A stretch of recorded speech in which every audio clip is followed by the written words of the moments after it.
were not getting support. Like the UNHCR was there for humanitarian, when we were in a humanitarian situation. So now some of the health facilities they were supporting were losing support. So we came out with a concept called the lead donor concept that will rationalize support and spread geographical support to the various counties. So I made a presentation at the National Health Review Conference. That was in July, from the 14th to the 16th. So it was they're taking a very strategic approach that these facilities shouldn't be left unsupported since these agencies were pulling out.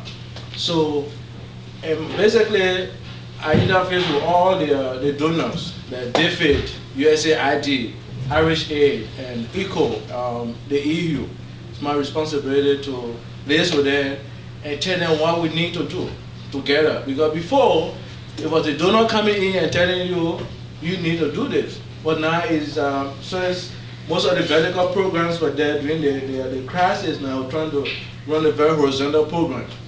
And so with this lead donor concept, we are able to align support to the various health facilities.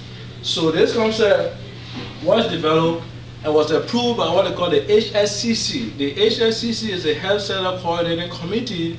It's a macro level policy body. So that comprises the Minister of Health, Planning, Finance, Agriculture, the donors community, and implementing partners, the NGOs. So they go there and pass on this concept document. So as I speak to you, we got now the lead donor concept that is in full swing. And what we did was to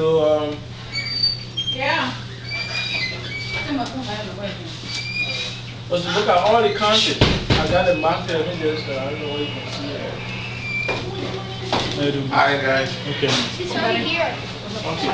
This is how, I don't know why you can see this. So we did a technical study. And from there we did a validation. We work with business. So this is how it was. The yellow tape donor who is currently providing most assistance in the country. So we got from Bombing to Sando. So that this support was just scattered. And so most of the facilities were losing support. And so what we did was to rationalize it this way. That for example, we got USAID that will be responsible for certain countries. You got ECO, that was an emergency body of the EU, and they are phasing out. So you got ECO, which will be the EC now responsible for certain number of countries. You got the Irish Aid, which is one of the donors still responsible for certain countries. You got DFID responsible for certain countries. So with that, we all can sleep that these health facilities have the support they will need moving forward. So this is what I've been working on for the past 3 months. We presented at the conference, and you were well received. And as I speak to you now, we got a document that is sort of be going to full swing. That all the countries will be supported. And there are some some of the NGOs that are moving out and they had a support. We got a pool fund. Yeah, it's an $8 million project. The pool fund is run by Jacob Hughes that gives support to facilities that do not, to agencies that don't have the money. So they come, they write a proposal to us, and we get the money. So as I speak to you now, we got 3 consulting NGOs, the AHA, African Humanitarian Assistance, the PMU, is a Pentecostal Mission Union, and we got the Mercy. So these are 3 NGOs we're working on right now. It's a almost $2 million project to support 73 health facilities for the next 6 months. So they just sent me the proposal. I went through it and so will be getting back to them. So this is why some of the things we've been doing from our level as a director of external aid.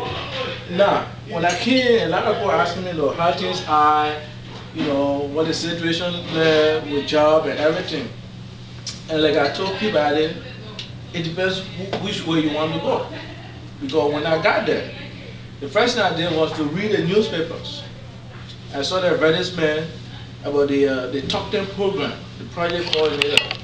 I applied for it, I did an interview, and I accepted. But just within that time, I got in the job as the director. And so I would like to choose between a UNDP job that was about, it was a 6 months to 1 year. And I had to decide to take a project that is 2 years, and I was, responsible for it. And so I decided to leave the project, the project coordinator job that I almost accepted.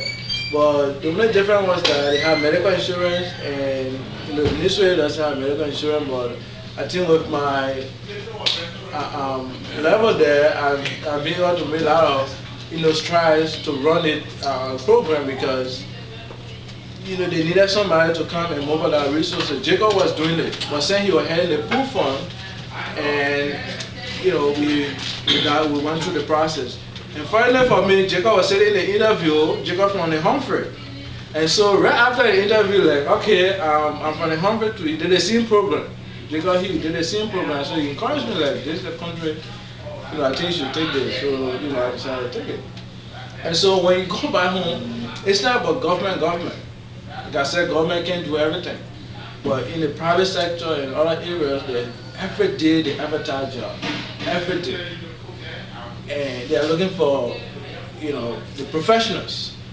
I'm on the steering committee of the West African Health Organization, that's WAHO. It's like a WHO of ECOWAS.